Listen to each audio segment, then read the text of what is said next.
उन्होंने पूछा गणेश जी फ्री कब रहते हैं? तो हमने कहा अब ये तुम्हारे ऊपर, हमको तो मालूम भी नहीं, हम तो अपॉइंटमेंट लिए भी नहीं उनसे, तो तुम्हें ज्यादा स्मरण हो। तो आप शंकर जी की कथा करते हो, आपको नहीं मालूम कि गणेश जी कब फ्री रहते हैं? हमने कहा गणेश जी फ्री रहने का केवल एक समय होता है, एक टाइम होता है, एक पल होता है, एक घड़ी होती है कि गणेश जी महाराज हमारे घर में आ गए। गणेश जी की सबसे पहली जो आरती हो, उस आरती के समय पर अगर धूप बत्ती जलाई जाए या गोबरी को जलाकर उसमें गूगल छोड़ी जाए और गूगल छोड़ने के बाद गणेश जी का नाम ध्रुम वर्ण कह दिया जाए, तो गणेश जी को तुम्हारे घर की पूजा स्वीकार करना पड़ती है। बस वो समय हम जानते, हम तो बस उतना जानते हैं कि शिव महापुराण में लिखा और मुद्गल पुराण में लिखा, गणेश पुराण में लिखा, गणेश जी का एक नाम होता है ध्रुम वर्ण। क्या नाम है?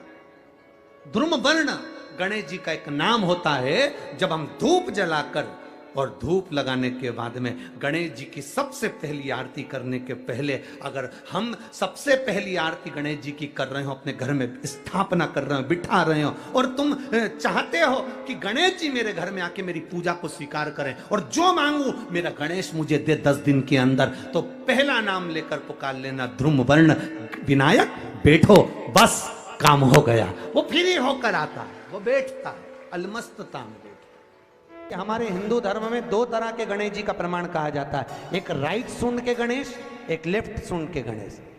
राइट सूंड का जो गणेश होता है वो घर में रखा जाता है, और लेफ्ट सूंड का जो गणेश होता है वो अपने ऑफिस में, व्यापार की जगह पर, दुकान में, धंधे में, पानी में, सर्विस में, नौकरी में लेफ्ट सूंड का गणेश रखा जाता है।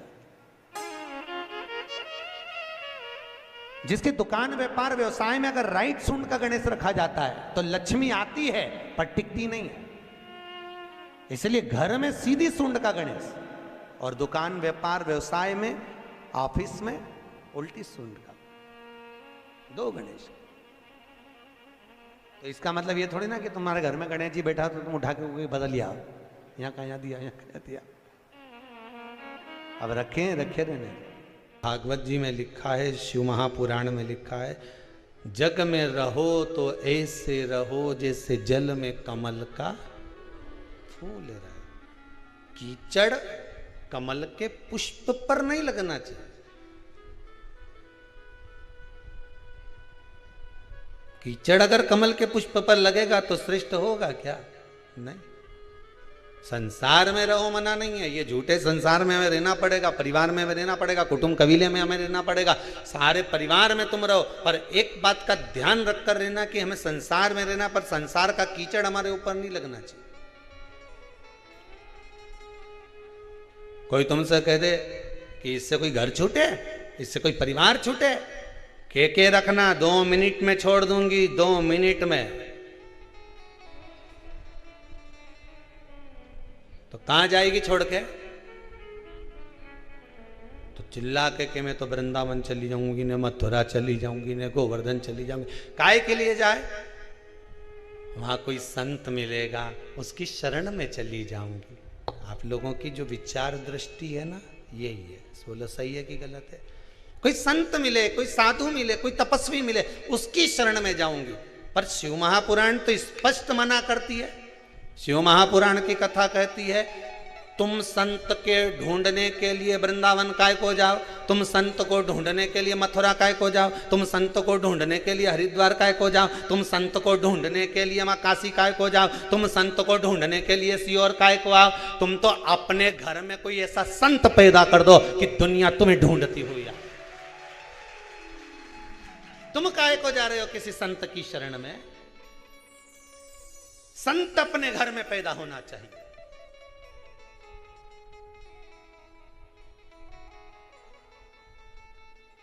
जिसको देखो रोती रोती एक ही बात कि मैं तो किसी संत की शरण चली जाऊं। काहे को जाए? शिव पुराण तो कह रही घर में संत पैदा होना चाहिए, सब प्रयास करो। 25-50 लोगों को बिठा कर देखना, बात करके देखना, और साहब तुम्हारा कितना बच्चा? तो क्या हमारा 2-3 बच्चा। अच्छा, तुम्हारा कितना बच्चा? क्या हमारा 2। कोई क्या हमारा 1। कहीं से पूछो छोरी कहीं कर रही है? बस मन है मेरा, मैं उसको डॉक्टर बनाना चाहती। हो उससे पूछा तुम, बस मैंने तो सीए की पढ़ाई में लगा दिया उसको, सीए बनाना चाहूँ। कोई तुमसे पूछे तो तुम क्या जवाब दोगे? बोलते जाओ मैं सीए बनाना चाहूँ, कोई कि मैं इंजीनियर बनाना चाहूँ। 50 लोगों को क्या, पूरी पृथ्वी के लोगों को बिठा कर देख लेना, 50 रिश्तेदारों को बिठा कर देख लेना, एक ही बात के, कोई कि मैं इंजीनियर बनाना चाहूँ, कोई कि मैं डॉक्टर बनाना चाहूँ, कोई कि मैं अपनी छोरी के कलेक्टर बनाना चाहूँ। पर आज तक किसी के मुंडा से नहीं निकला कि मैं इसको सावित्री और सीता बनाना चाहूँ। आज तक निकला किसी के मुंह से कि इसको मैं सावित्री बनाऊंगी, इसको मैं सीता बनाऊंगी, ने मेरे बेटे को प्रहलाद बनाऊंगी, ने ध्रुव बनाऊंगी, ने स्वामी विवेकानंद बनाऊंगी, ने रामकृष्ण परमहंस बनाऊंगी, ने जगत गुरु शंकराचार्य बनाऊंगी। एक के मुंडा से नहीं निकला, जिसके मुंह से निकला डॉक्टर बनाऊंगी, ने इंजीनियर बनाऊंगी, ने मैं ये बनाऊंगी, ने फलाना बनाऊंगी, ने ढिमका बनाऊंगी, है सब के मुंडा से निकले मैं ये बनाऊं। पर एक के मुंह से नहीं निकले कि मैं स्वामी विवेकानंद बनाऊंगी, मैं रामकृष्ण परमहंस बनाऊंगी, मैं जगत गुरु शंकराचार्य जैसा बनाऊंगी, मैं अपनी बेटी को सावित्री बनाऊंगी, मैं अपनी बेटी को सीता जैसी बनाऊंगी कि कहीं पर भी रहे पर मन उसका अपने पति के चरणों में लगा रहे। ऐसा बनाने का मैं प्रयास करूंगी। पर मुंडा से निकले तब तो डॉक्टर बनाऊंगी।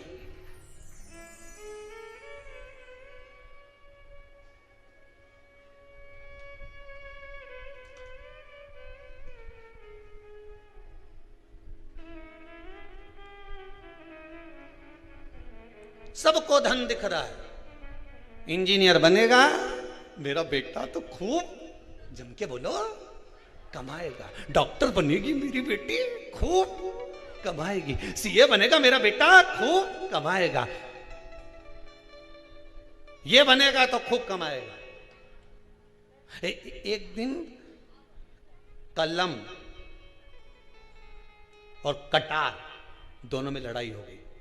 कटार ने कलम से कहा कि कलम गजब की है रे तू, मैं तो साल 2 साल में एक बार लोगों को काटूं पर तू गजब करे रोज काटती फिरे। कलम रोज ना जाने कितनों को काट देती है।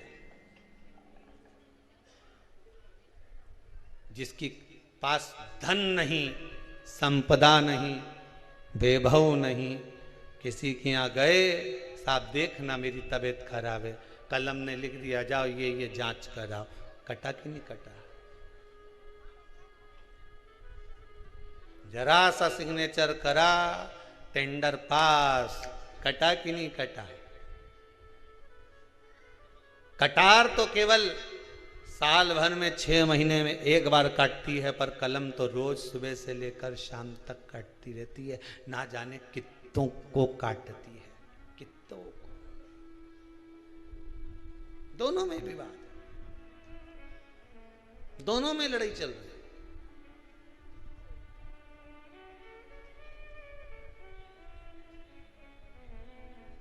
अपने बच्चों को स्वामी विवेकानंद बनाने का प्रयास तो करो।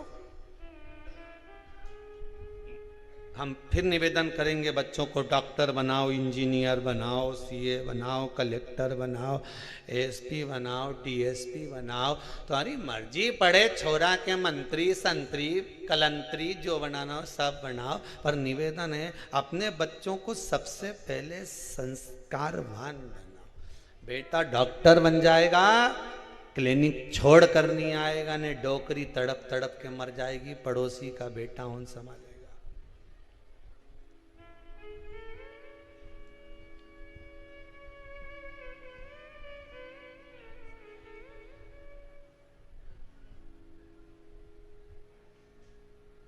बड़ा सुंदर भाव व्यक्त करता है। हमने पहले भी कथा में कहा, रायपुर की कथा में भी कहा और भाटापारा में भी कहा था। विषम परिस्थिति में किसी के हाथ जोड़ने से अच्छा है, किसी के पास जाकर बैठकर रोने से अच्छा है देवादिदेव महादेव के मंदिर में एक लोटा जल धीरे धीरे एक बेलपत्री समर्पित कर कर, बेलपत्री की जो डंडी है बस शिवलिंग पर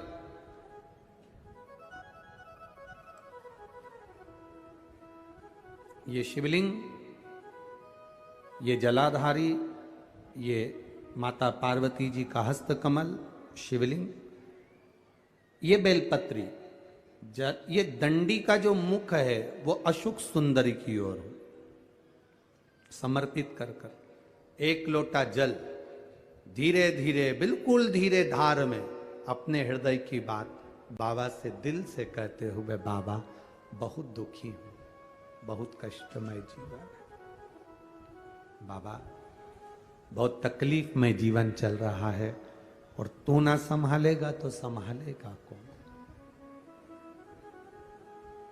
त्वमेव माता च पिता त्वमेव बंधुश्च सखा, सब कुछ तो तुमको मान लिया। जब से शिव महापुराण की कथा सुन रही हूं तब से मैंने किसी को नहीं, केवल आपको पिता माना है, आपको भाई माना है, आपको सखा माना है, आपको अपना माना, आपको दादा माना, आपको मैंने नाना माना। आप ही तो हैं जो संभाल सकते हैं। शिव बाबा से एक लोटा जल अगर समर्पित कर रहे हैं धीरे धीरे, कभी तुम्हारे चित्त में ऐसा आए कि मुझे बहुत टेंशन चल रहा है और मेरा जीवन ठीक नहीं चल रहा, हम कहेंगे, आज के जमाने में लोग हताश हो जाते हैं तो सोचते हैं कि सुसाइड कर लूं, मर जाऊं। हम उनसे इतना सा कहना चाहेंगे कि मरने का प्लान फिर बाद में कर लेना। हम तुमको मना नहीं करेंगे कि तुम मरने का प्लान मत बनाओ, तुम्हारा मन हो तुम बाद में प्लान बनाना। एक बार विचार कर लेना कि अभी नहीं मरूंगा, अभी मैंने कथा सुनी है और सुना है एक लोटे जल का महत्व क्या है। कर्जा हो गया ना चुक जाएगा, दुख आ गया ना कट जाएगा।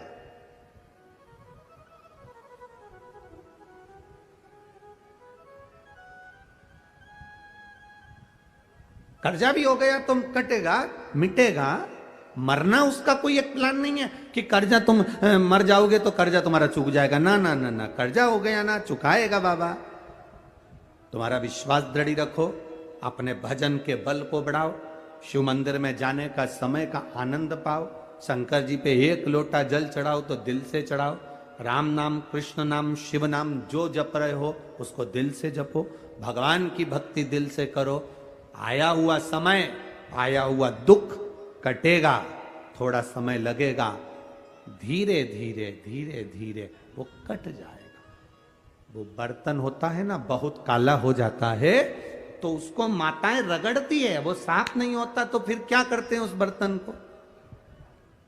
अगर बर्तन साफ नहीं हो ना तो फिर उसको क्या करते हैं? उसमें छाछ भर देती है, दही भर देती है, नींबू लगाकर छोड़ देती है, खट्टी चीज से वो साफ हो जाएगा। तो थोड़ा अगर समय लग रहा है और लगे कि तुमको कि ये ठीक नहीं हो रहा तो समझ लेना कि भगवान ने भी कोई छाछ भर दी होगी, भगवान सुन क्यों नहीं रहा, भगवान ने भी कोई दही भर दिया होगा, ये समर क्यों नहीं रहा, ये ठीक समय आ क्यों नहीं रहा। आएगा, थोड़ा बाबा पर भरोसा रखो, विश्वास रखो, सारी समस्या का हल एक लोटा आप बाबा को समर्पित करो। बोल बम का नारा है, बाबा एक, उसके सहारे जियो ना। हम क्यों संसार वालों के सहारे जियो? मेरा भोलेनाथ आपको ना कभी दासी बनाना चाहता है, मेरा भोलेनाथ ना आपको कभी नौकर बनाना चाहता है, मेरा भोलेनाथ ना कभी आपको सेविका बनाना चाहता है। मेरा भोलेनाथ तो आपका हाथ पकड़कर इस संसार सागर से, भव सागर से उन्नति की ओर आगे बढ़ाना चाहता है। वो आपको डूबने नहीं देगा, वो आपको नष्ट नहीं होने देगा, वो आपको तकलीफ में नहीं आने देगा, वो आपको कष्ट की ओर नहीं जाने देगा। वो शिव तत्व है, वो शंकर, वो खड़ी पिताना, मेरा देव आदित्य महादेव, वो शिव तत्व है। सुयशा मैं तुम्हें दासी नहीं बना सकता, सुयशा मैं तुम्हें सेविका नहीं बना सकता। तो सुयशा ने कहा फिर कोई सेवा मुझे दे दीजिए। शिव जी ने कहा सुयशा तुम नंदी से विवाह कर लो, और नंदी से विवाह कर कर तुम नंदी की धर्म पत्नी बन जाओगी, और नंदी की अगर धर्म पत्नी तुम बन गई तो जिस जगह पर नंदी मेरे मंदिर के बाहर बैठा रहेगा,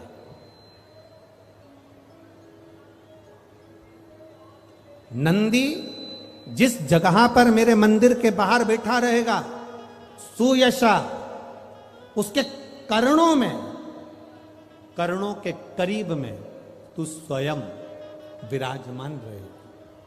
सुयशा, जब कोई नारी, जब कोई पुरुष, जब कोई बच्चा, जब कोई बुजुर्ग, जब कोई भी संसार सागर में रहने वाला मानव मेरे मंदिर में आएगा और नंदी के कान में कुछ कहकर जाएगा, तब तू उसको सुनकर मां पार्वती से कहेगी। और पार्वती जब मेरे साथ प्रतिदिन प्रदोष काल में, प्रदोष के समय, शाम के समय भ्रमण पर जब पार्वती मेरे साथ जाएगी, तो पार्वती मैया जिसके सामने नंदी को रोक देगी, मैं उसके ऊपर कृपा करते हुआ चले जाऊंगा। ये हमारा भाव शिव महापुराण की कथा वर्णन कर रही है। ये हमारा भाव भगवान देवाधिदेव महादेव का चरित्र वर्णन कर रहा है, ये शिव तत्व वर्णन कर रहा है। कितने लोग हैं जो भगवान नंदी के कानों में कुछ कहकर आते हैं? बोले हो कभी? सीधे बोल देते हो क्या जाकर? नंदी के कानों में कहने का भी एक तरीका है। आप लोगों को मालूम होगा वो तरीका? नहीं मालूम? ये बेलपत्री की जो डंडी रहती है ना, बीच का जो भाग है, ध्यान दिए ना जरा सा, ये बीच की जो डंडी है, फिर से देखिए, बेलपत्री के 2 पत्ते और उसके पास में जो बीच की जो डंडी का भाग है, दिख रहा है आप लोगों को? ये 2 डंडी, ये बीच की 2 पत्ती और उसके बीच में जो 2 डंडी का भाग होता है। जब हम देवाधिदेव महादेव से कोई बात कहने वाले होते हैं ना, कि बाबा बहुत दुखी हूं, बाबा बहुत तकलीफ चल रही है, बाबा मैंने एक कंपटीशन एग्जाम में परीक्षा दी है, बाबा मेरे जीवन में ये तकलीफ हो रही है, बाबा, तब इस बेलपत्री की जो ये डंडी होती है, इस उंगली से, इस अंगुष्ठ से इस डंडी को पकड़ा जाता है और बाबा के कर्ण में कहने से पहले ये हाथ को नंदी के ऊपर रखकर फिर हम बाबा के नंदी के कानों में कहते हैं और चलते समय इस बेलपत्र को अशोक सुंदरी की जगह पर चढ़ाकर वापिस सजाते हैं। देवाधिदेव महादेव को पार्वती की बात मानना ही पड़ती है और वो कहना ही पड़ता है। ये बेलपत्र की महत्व है। ये जितना फल एक बेलपत्र की पत्ती में, उतना की उतना फल हम आपसे फिर कहेंगे। कभी मौका मिल जाए जिंदगी में, कभी तुम्हारे जीवन में अगर मौका मिले और कहीं बेलपत्री का वृक्ष मिल जाए जिसकी छांव तुम्हारे ऊपर पड़ रही हो, तुम्हारे ऊपर अगर बेलपत्री की छांव पड़ रही हो, उसके नीचे बैठकर कभी मौका मिले, एक बेलपत्री का पत्ता मात्र रख